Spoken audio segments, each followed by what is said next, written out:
অজীর্ণতার সমস্যায় হোমিওপ্যাথি ঔষধ নাক্স ভূমিকা এই ওষুধটি কখন প্রয়োগ করা যায়? যদি দেখা যায় কোনো রোগীর ক্ষেত্রে অতিরিক্ত ঝাল মশলা,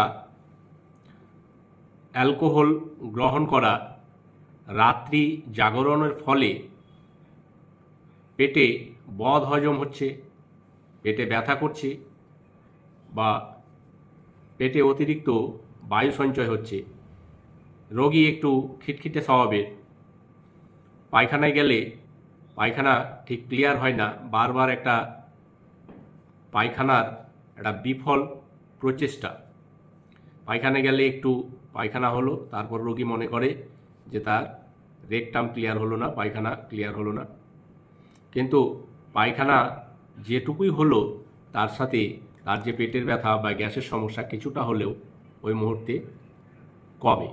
এসব লক্ষণে এই হোমিওপ্যাথি ঔষধ নাক্স ভূমিকা ভীষণ কার্যকরী ঔষধ। এই ওষুধটি প্রাথমিকভাবে 30 শক্তি ব্যবহার করা যায়।